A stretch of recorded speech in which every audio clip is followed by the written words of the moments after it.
सबसे पहले बात करेंगे रूप की।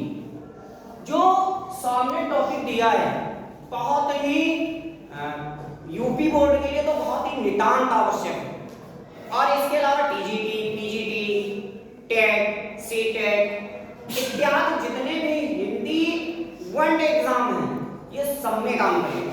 तो इसमें हम बहुत शॉर्ट ट्रिक सीखेंगे, कम समय में कैसे ज्यादा तैयार करें हम ये जानेंगे। तो जो रूप होते हैं उनको दो भागों में बांटा गया।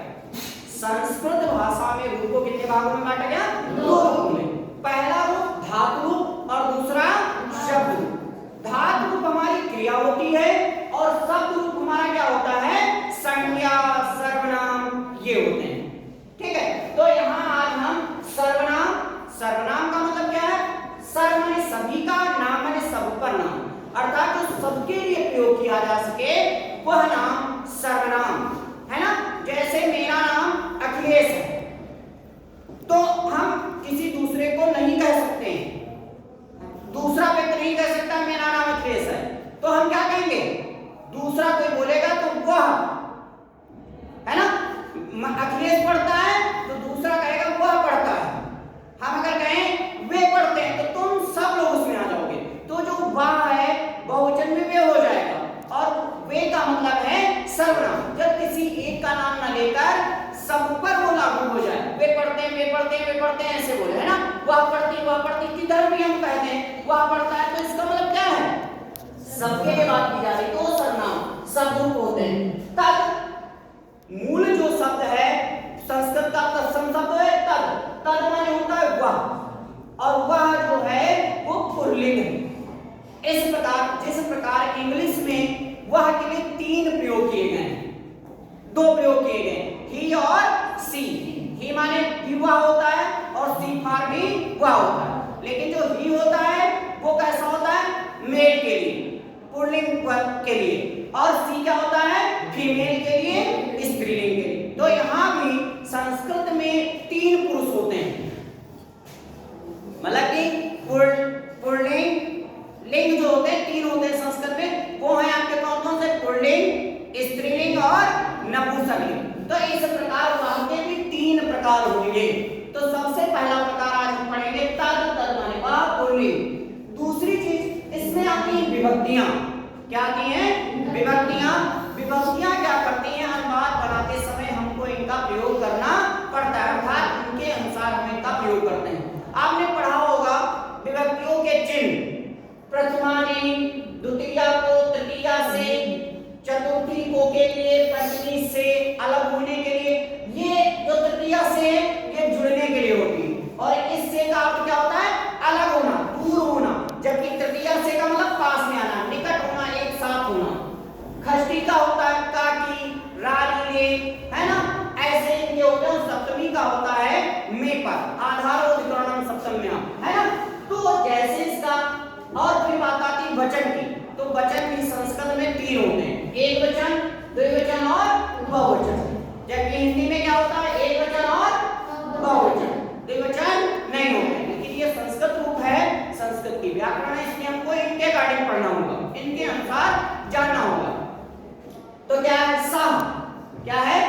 सह, तौ, ते, तम, तौ, तान, तेन, ताभ्याम, तै, तस्मै, ताभ्याम, तेभ्यः, तस्मात्, ताभ्याम, तेभ्यः, तस्य, तयोः, तेषां, तस्मिन्, तयोः, तेषु। अब एक इसमें गौर करने वाली है, इसको अच्छे से रटेंगे तो सीधे हो जाएगा। सा, तौ, ते, तम, तौ, तान, तेन, ताभ्याम, तै, तस्मै, ताभ्याम, तेभ्यः, तस्मात्, तेभ्यं, ताभ्याम, तेभ्यः, तस्य, तयोः, तेषां, तस्मिन्, तयोः, तेषु। वन सात का संसन क्रिया में आप पढ़ सकते हैं, है ना। सात होते तम तो तान ते ताभ्याम तै तस्मै ताभ्याम तेभ्यः तस्मात् ताभ्याम तेभ्यः तस्य तयोः तेषां तस्मिन् तयोः तेषु। सांस भी बच जाती है आपकी, तो आपको रटना पड़ेगा। अब इसमें कीवर्ड क्या है? गौर से देखें, कई शब्द रूप अभी जब आपको धीरे धीरे इसके बाद दूसरा भी आपको देखने को मिलेगा शब्द रूप, तीनों शब्द रूप आगे बताए जाएंगे।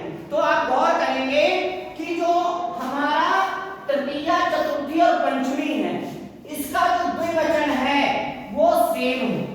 जो हमारा द्वितीया है विभक्त वचन, वो तृतीया, चतुर्थी और पंचमी का सेम रहता है। कोई भी रूप उठा के देखना, उसमें ये तीनों आपको सेम मिलेंगे, परिवर्तन नहीं होगा। तो 3 शब्द यहां से कम पड़ गए। इधर आ जाओ, यहां एक कॉमन है तई, ऐ की मात्रा और विसर्ग जरूर आएगा यहां पे। और कहां आता है?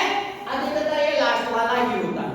फिर उसके बाद पंचमी और षष्ठी जो है, पंचमी और षष्ठी का जो तई है ये हमेशा समान होता है। यहाँ तय है जिसमें होगा, जैसे राम के रूप होते तो रामा राम रामा राम रामो रामा रामे रामा भ्य रामा रामा रामा भ्य रामे भ्य रामा रामा भ्य रामे भ्य रामा से रामे रामा राम रामे रामे रामे, ऐसे रूप हो जाएंगे। तो आप देखेंगे रामाभ्याम रामाभ्याम रामाभ्याम एक जैसा, रामेभ्य एक जैसा, रामाई एक जैसा। तो ये कॉमन होते हैं, ये हमेशा आपको अर्थ मिलेंगे। अगला अधिकतर आपको क्या मिलेगा? तेज, अर्थात लास्ट का जो ये सु है ये अधिकतर वाक्यों में मिलेगा। ऑप्शन में अगर आ जाए पूछ दे सप्तमी का बहुवचन कौन है, तो वहां शब्द आपको रखना है क्या? लास्ट में क्या मिलेगा? सु। ये भी सु मिल सकता है और ये भी मिल सकता है। अगर ये मिल रहा है लास्ट में, अंतिम शब्द में देखना पीछे ये दिया है, तो समझ जाओ ये सप्तमी का क्या है? बहुवचन रूप है। क्या है? बहुवचन रूप है। और दो चीजें और, षष्ठी और सप्तमी में ये दो हमेशा सेम होते हैं। सोचो कि एक जैसे होते हैं, 3 ये दो और ये। अगर इतना आपने ध्यान दे दिया, अधिकतर आपको लाइन कितनी पर ध्यान देनी है? ये ध्यान रखना। कभी कभी कुछ नपुंसक लिंगों में आपको ये और ये सेम मिलेंगे, कोई परिवर्तन नहीं होगा। तो इसलिए आपको तद याद रखना है और ये तो सेम है ना। तो क्या हो जाएगा? आप कोई भी, जैसे यहाँ तद था वह पुल्लिंग, तो सा हो गया, सा माने वह पुल्लिंग। अभी स्त्रीलिंग होता तो ये क्या हो जाता? सा से क्या हो जाता? सा है। अगर स्त्रीलिंग होता तो क्या हो जाता? सा। क्या हो जाता? सा। सा ते ता ताम ते ता, है ना, ऐसे रूप चलते। अगर यही स्त्रीलिंग के बजाय क्या हो? पुल्लिंग। आपका नहीं, पुल्लिंग है, स्त्रीलिंग है। अगर यही नपुंसक लिंग होता, बेजान निर्जीव वस्तुओं के लिए, तो क्या हो जाता? तत्।